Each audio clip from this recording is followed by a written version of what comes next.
Good. Yan. Seryoso. Kasi nakaka-distract kayo eh. Pagka ibaba mo kunti. Yan. Okay. Yan. Very good. Ba't nakalabas pa ang dila? Sabi, focus mo may labas yung dila. Manyagis naman yan.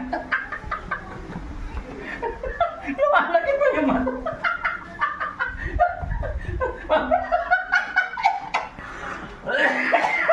Huwag mo na ilabas yung dila. Lumalaki pati mata.